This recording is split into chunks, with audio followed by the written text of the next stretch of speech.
Do you have questions concerning planning a Disney trip? Ask them live on the show or submit them on our website at patmdisneytravel.wixsite.com/planning. Hey, what's going on, everybody? It's Matt with the DPI podcast. It's Monday night, and we are on the fly today. That is for sure. Who knows how much we're gonna have news-wise? I really haven't even had a chance to look at it a whole lot this week, honestly.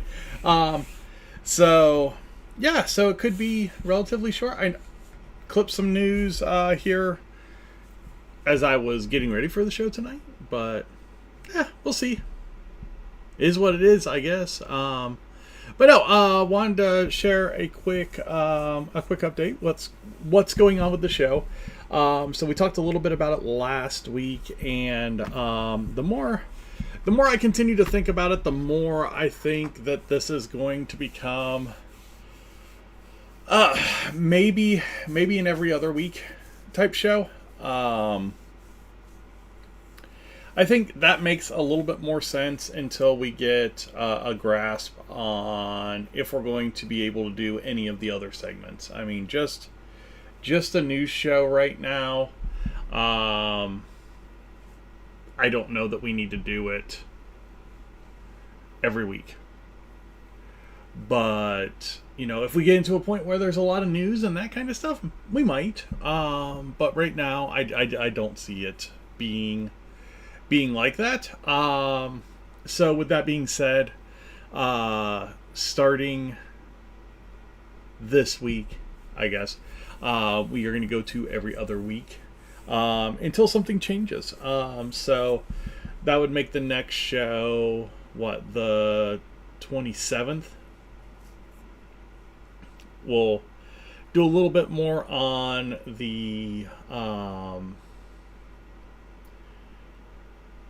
pre-work and really have a good show every 2 weeks instead of kind of a thrown together show every week. Right now, every week just doesn't work. I don't have the time for it.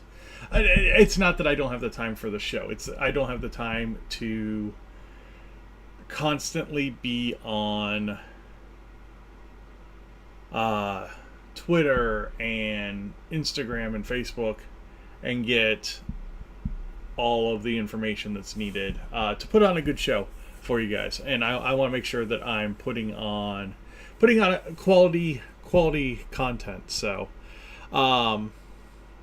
if you come to the show here in the next week, you aren't going to see the segment, so it's not going to matter if you miss it. But if you did catch it early and saw this segment, thank you for jumping on early. Thank you for checking it out within the first 24 hours, because that's usually how fast I can get to clipping this soft intro off. And then, I'll see you guys here in a couple weeks. Other than that, hopefully everybody's doing well.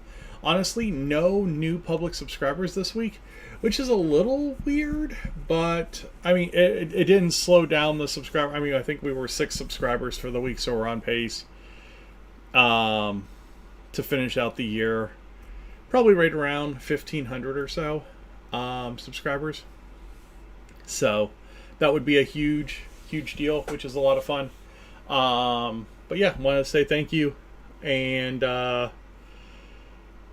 we got band stuff going on, so that's basically where the time's going right now, is marching band, and here soon robotics and drama. So all right, let's get into the regular show, and let's talk some Disney.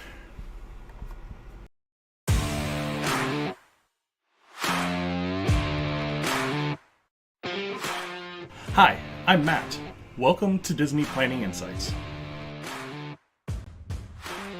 Through creative content and live shows, we explain the hidden details of the Disney experience so that our clients can execute memorable adventures. Together with Princesses and the Mouse Disney Travel, we have helped hundreds of clients plan, book, and prepare for magical Disney vacations. Let our experience help you avoid common planning mistakes and maximize the enjoyment on your next Disney trip.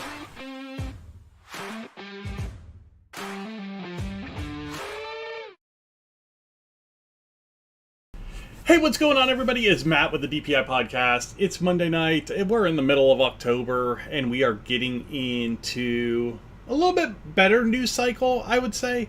Last Wednesday was really a surprisingly huge news cycle day, and we're going to go over a lot of things that came out last Wednesday, and talk a little bit about the continuing trend for Disney and pricing. So so thanks for joining us tonight. Like I said, I'm Matt. This is Disney Planning Insights. We've been doing this for about 6 years now. It is it's fun. We have fun with it. It's a little different now than it was. COVID was kind of our catalyst to get started, and then from there we kind of really formed an identity after COVID on kind of what type of show we wanted to be. And then here over the last couple of years, we have our ups and downs. So, but if you like fun, laughable content, check out our top 3 segments that we've done over the years. We've got about 100 of those out. You can check those out over on the YouTube channel. If you just want to archive news and notes and that kind of stuff, you can check out this show. Like I said, for the past 6 years, we started in September of 2019. So yeah, kind of a crazy ride. So let's go ahead. Let's jump right into the news, because there honestly is quite a bit. And I was a little surprised when it happened, and then I started thinking about it, and I was like, I shouldn't have been too surprised at everything that came out. So let's start off with the big one, at least what I think is the big one. And we might get into some stuff because I from Friday on, I haven't even really looked at my computer. But the old Epcot, Anna, Elsa, Kristoff animatronics are finally getting swapped out for next-gen realistic versions from Hong Kong World of Frozen. So these are going to be big updates. These are full new animatronics. They may be able to use some of the lower structure, but the upper structure is going to be basically a brand new animatronic. They're getting rid of the projection on face animatronic and going to the new style that Hong Kong Disney has. Really cool. Honestly, if you don't see it unless you're really looking, so it doesn't, to me it never mattered. I mean, even in taping the ride multiple times, it was never a big deal that they were projection faces. But to get better versions of the characters and the animatronics in there, fantastic. I love it. Bring it. All right, next big one, Rock and Roller Coaster starring the Muppets will open summer of 2026 at Hollywood Studios. They teased some pictures, but all in all, and this is kind of, it's an interesting retheme, because they're not changing a whole hell of a lot when it comes to this ride. It's going to get new music. It's going to get maybe some new props in the ride. It's going to get a new pre-show, but the pre-show scene is basically going to be the same. So you're going to get some animatronics and that kind of stuff in there. So it's a little different there. But past that, it's still going to be the same Rock and Roller Coaster. They're not changing the track. It's going to be like Indiana Jones coming to Dinosaur. They're not changing the track. They're just changing what's around it. And that's it. So Disney teased more surprises, hinting that previously announced Scooter animatronic might not be the only Muppet and audio animatronic figure in the attraction. There might be more in the control room. Looks like the penguins might be in there. So yeah, interested to see kind of what goes on. But this is going to be open summer of next year. So got a little bit of time. When they say summer of next year, they're probably looking August, right after the summer rush, to get people back into the parks after summer. So More images on the Clawhauser audio animatronic that's going to the Zootopia Better Zootgether in Animal Kingdom on November 7th. That's going to open. So we're under a month away from this opening at Animal Kingdom. This is the attraction that is taking the place of the It's Tough to Be a Bug area. It's a cool animatronic. It's a big animatronic. It's going to be interesting.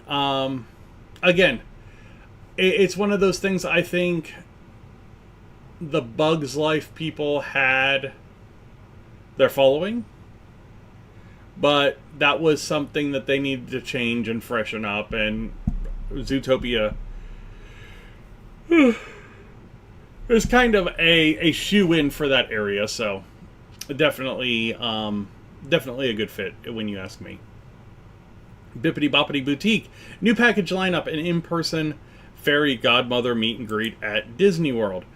So we talked about this about a month ago, that we had kind of gotten wind of some news that this was happening, that fairy godmother was going to be meeting at Bippity Boppity Boutique. And now we have the kind of all the details.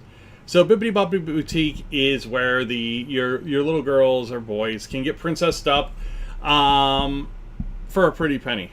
Packages remain for ages 3 to 12 and include hairstyling and cosmetics with costumes on select options. So the new package lineup is going to be the Fairy Tale package at $119.99. The Kingdom package at $229.99. And the Adventure package for your little knights. You get a knight shirt, a mighty sword and shield, and hairstyling with gel. So basically, the pricing moved up. And then the two top tier packages basically consolidated into one package. And made it the higher price. And then the night packages consolidated into one night package, and that's it. And then you can get the so you can still get it, but they're not listed in the price lineup. But there is a signature dress and an Encanto dress option that you can ask for. The signature dress option is another $450. The Encanto dress is $179.95.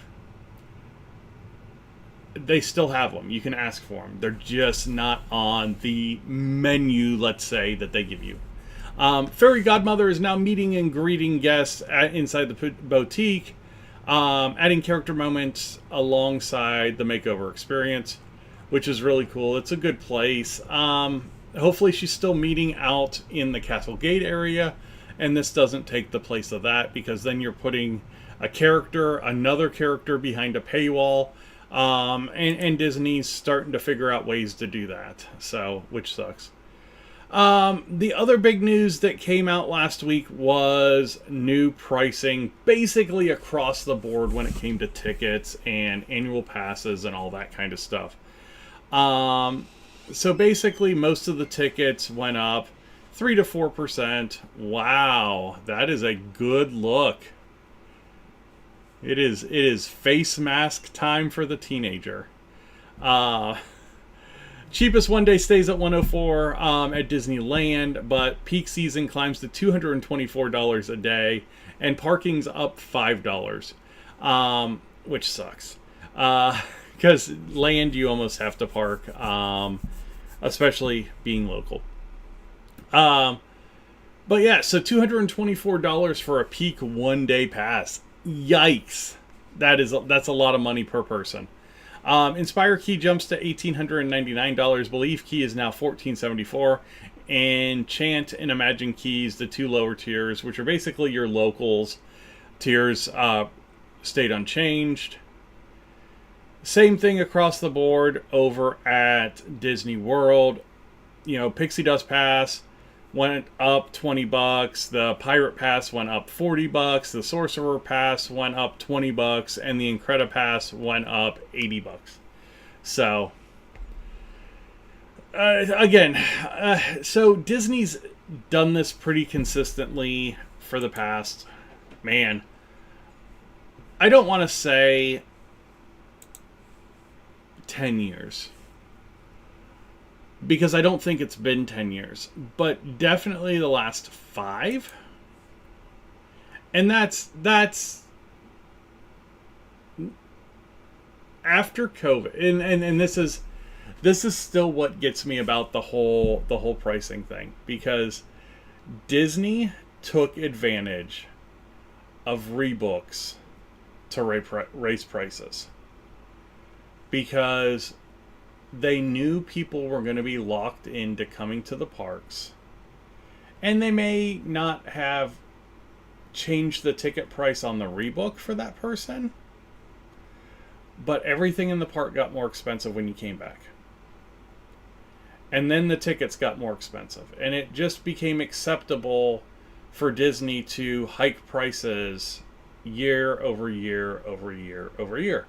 I mean, when we first started going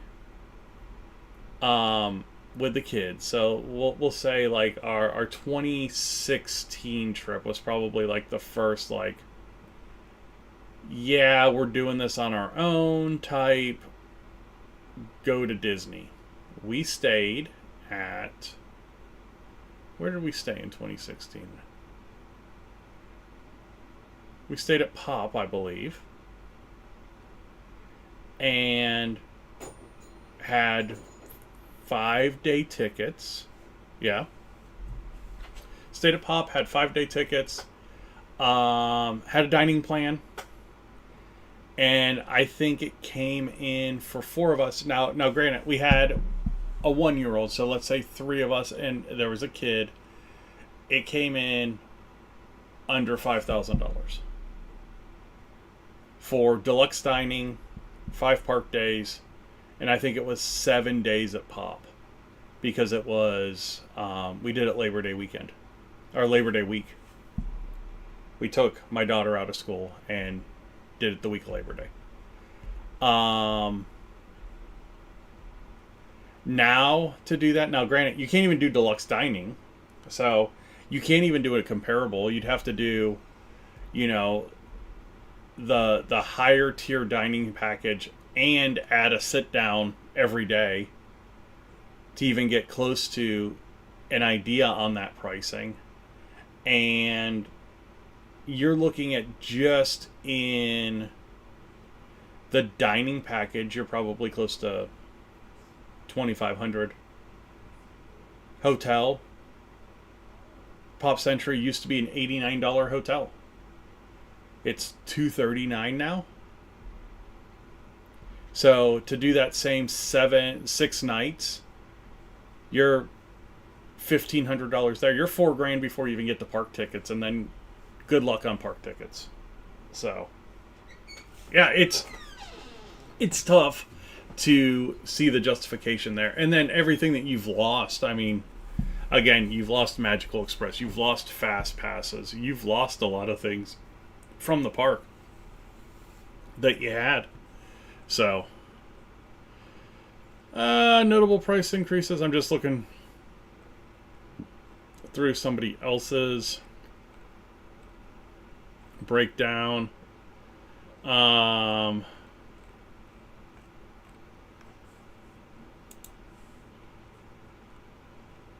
There.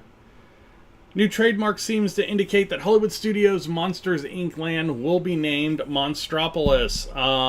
So they're going for the trademark on the name so that they can use it in the park. Makes a lot of sense.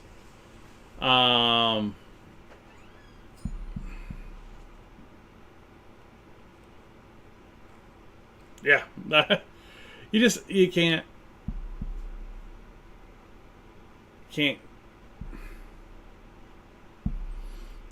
D23 Gold members can save on their Maya Grill dinner. New shaken and stirred classes coming to the Edison. I love the Edison. You want to talk about underrated Disney food establishments. I think the Edison is probably the most underrated food establishment on Disney property. Their quality in the meals is fantastic. And if you are going out to have a few beverages and you are on the, hey, I like to try things side, that is a wonderful place to go and try at all price points. So yeah, now definitely Edison, really, really cool. Disney Junior characters no longer meeting at Hollywood and Vine. This is an interesting hit. Courtyard.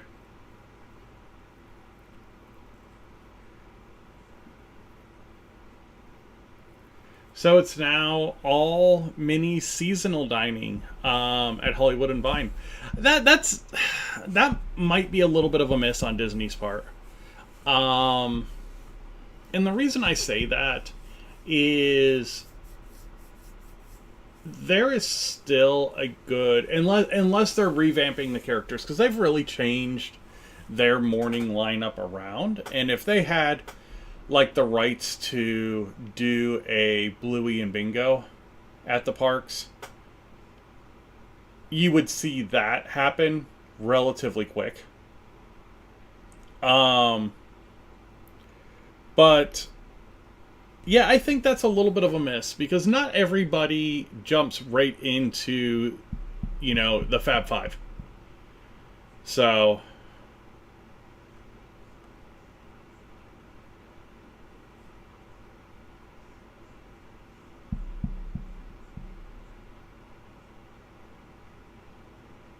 yeah, starting October 12th, so yesterday that started. Yuck.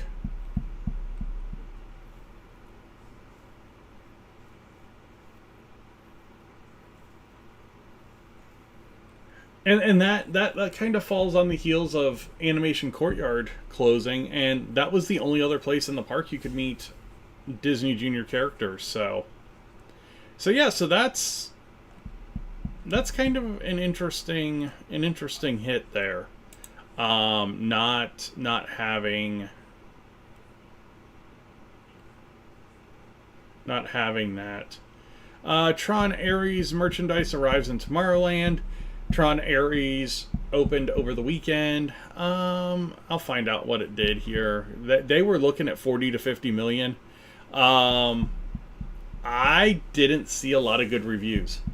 Now, this is one that I will probably try and see on the big screen and give a decent review on it. But yeah, it's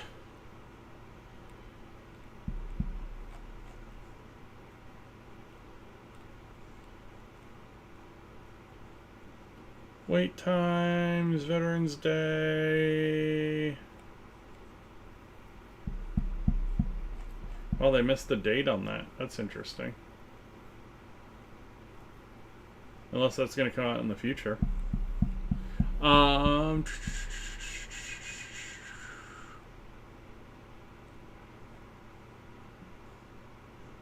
Mickey's blog's doing a ton of merchandise previews now. Tron Ares sputters out of the gate. Well, that isn't surprising. 15-year wait, Tron fans finally had the opportunity to return to the grid last weekend when Tron Ares debuted in theaters. Putting a new spin on the classic Tron format, Ares does not see humanity ending the digital world. Instead, this time around, artificial intelligence has broken free into the real world. Projections were between 45 and 50 million, and a global haul of 80. What did it actually do? Tron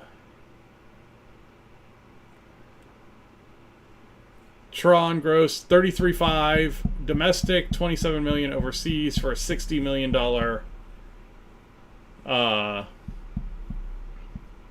$60 million opening, global debut. So that's a 25% miss. And Um, a lot of what I saw was the same issues that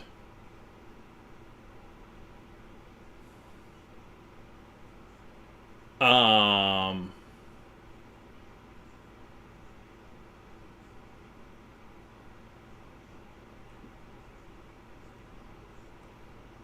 that a few of the Disney Plus series had. That maybe it got a little too ideological, and yeah, that's interesting. That was a movie that I think Disney, and if you watched, a lot of the issues with films prior were that they weren't getting that advertising budget. That Disney basically said, "Hey, we don't need to advertise these films because they're Disney films," and then they fell flat on their face, and they're like, "Oh yeah, we still need to advertise."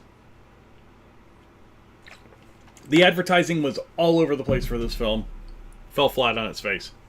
So that's kind of interesting to see it do that poorly in, especially domestically.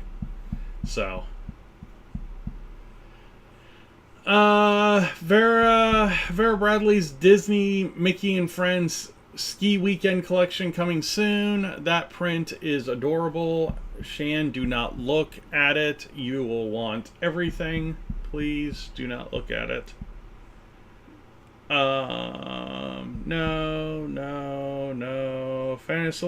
Disneyland's Fantasyland Theater has closed. Get ready for Christmas.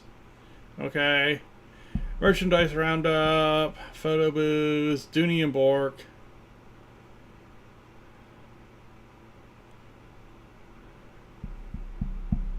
Okay. Her Universe and Dooney and Bork collections coming to Disney Store this October. Christmas collections, high-end Christmas collections.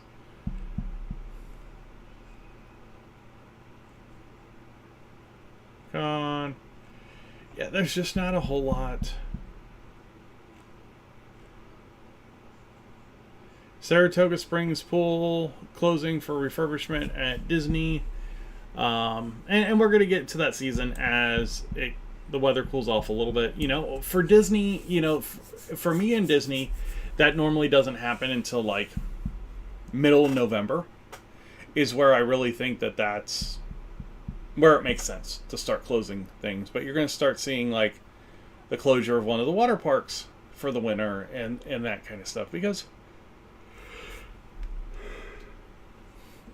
75 is cold for Florida people, and they're not going to want to get in the pools and not go to the water parks.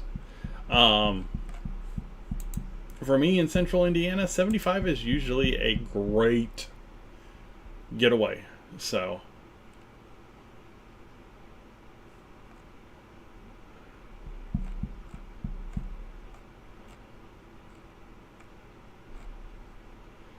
concept art for Walt Disney Studios and the Magic of Disney Animation have been added to the construction walls at Disney Hollywood Studios. Archway will be demolished soon to open up the area's entrance exit when it opens in 2026. That's going to be a pretty quick one, since they're not doing a whole lot to building structure. That's gonna move relatively quick. Fortino.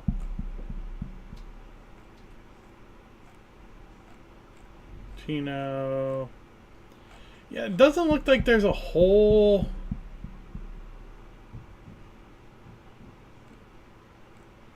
lot more going on. Hopefully we get another big news Wednesday. That would be nice, because that would give us a good follow-up to a few things, like the Cars Land.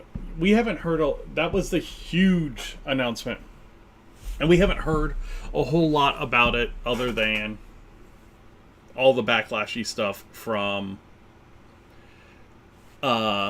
draining rivers of America and get rid of Tom Sawyer Island.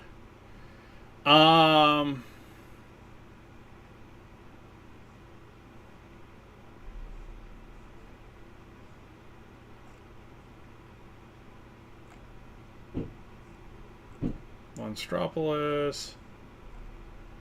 Trying to figure out if there's anything that I've truly missed that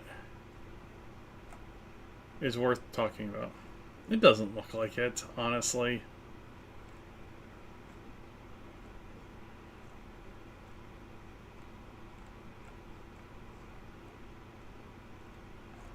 They've got the Run Disney shoes. It's a Stitch shoe. So it's a Brooks Stitch shoe. It will sell out immediately, and then you'll find them for $500 on eBay.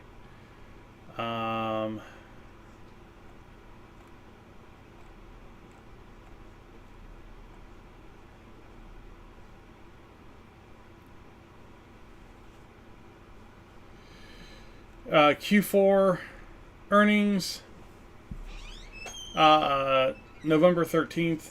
We've talked about that a few times. So if you want to really dive into the numbers, like I said, there's a few things that I am super interested about as far as attendance figures and attendance figures outside of complimentary tickets. I think it's a huge number to look at this year because I think attendance overall is considerably down. And dramatically down if you take out complimentary tickets. And I think overall profits are going to be up.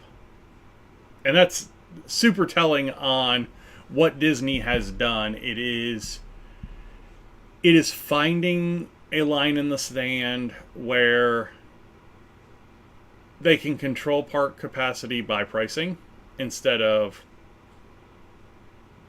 by just controlling park capacity.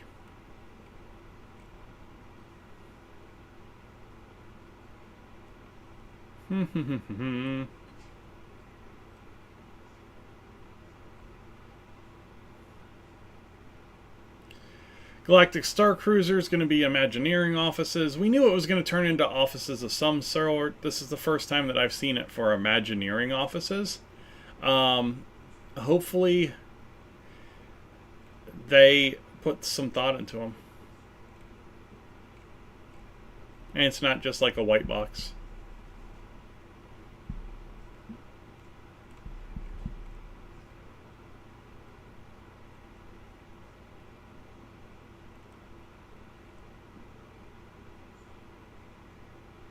Walt Disney World Pass holders get 20% off at Disney Store for a limited time.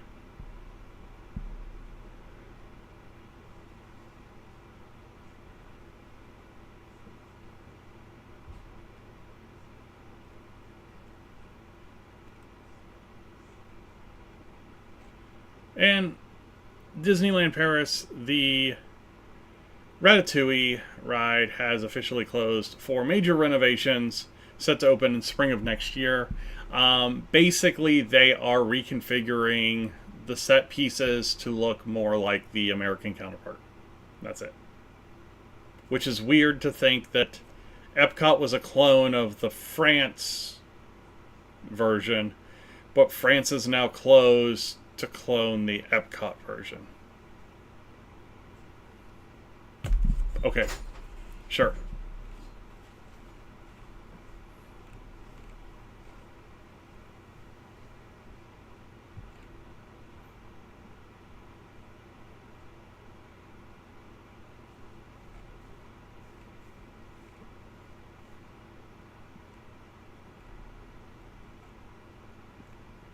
Do we have anything else?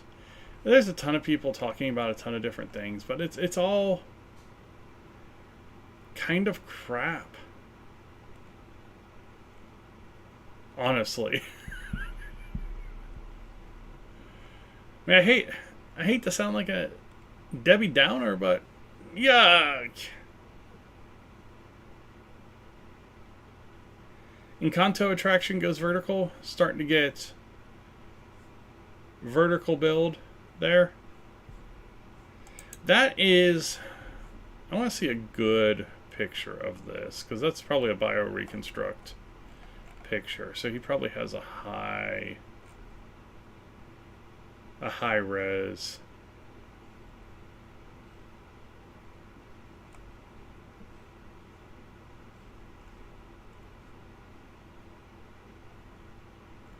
Yeah, that is an enormous show building.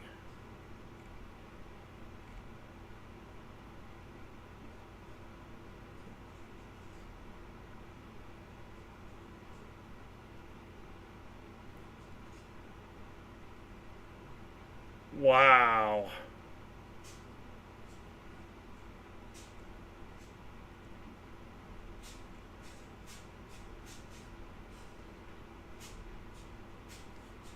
So I'm guessing that's the dinosaur building there.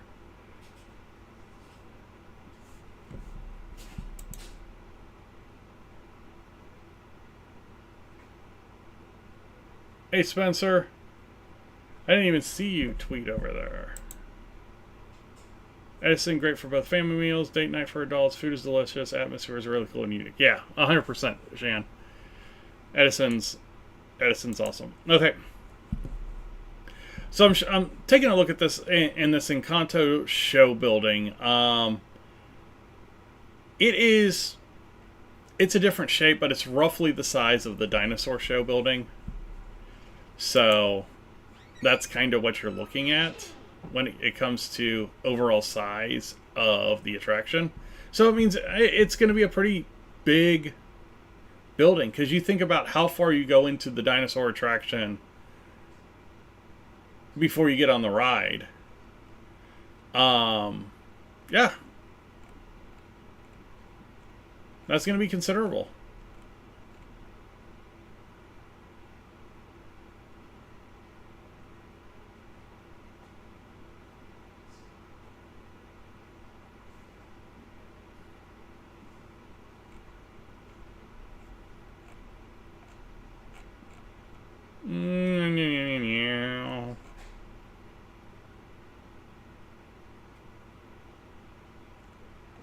Thunder Mesa Riverboat Landing over at Disneyland Paris is reopening this weekend, or last weekend.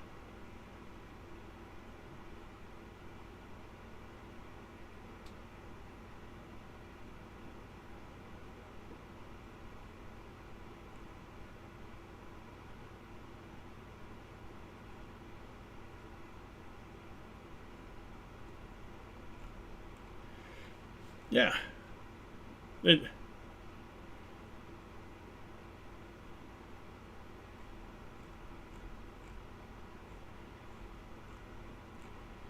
That's about it for the news. Again, is that Vera Bradley Disney. That's a cute print.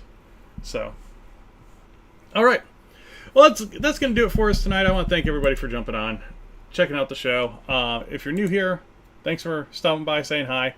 If you've been here before and you're checking out the show on the replay, thanks for stopping by again. I very much appreciate everybody that comes by and checks us out and interacts with the show. So thank you guys all very much.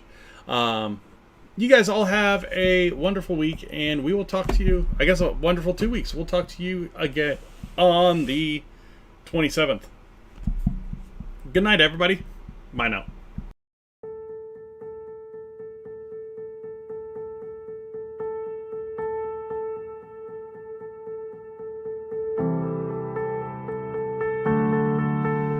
This is a whole lot easier when all my screens work, but no guests tonight, just me.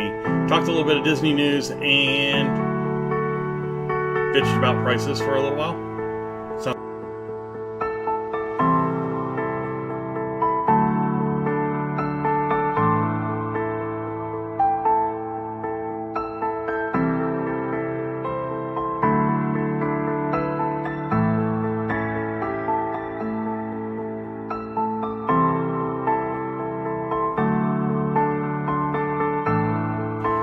if you're looking looking for us on social media, you can find us in a lot of different places. The easiest is going to be over on Facebook, even though we don't post a lot over there. It's at DPI Podcast. On Twitter, X, whatever you call it now, at Disney Insights.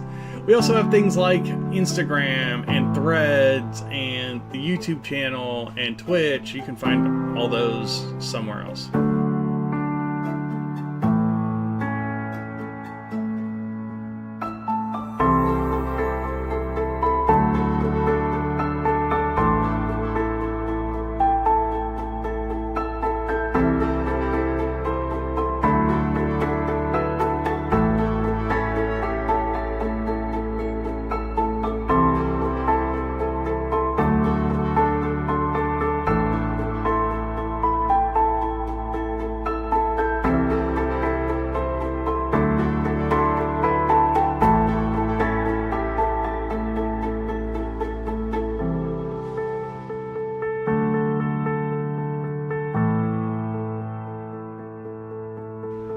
Thank you guys all for watching, liking, sharing, subscribing, following, everything that you do to support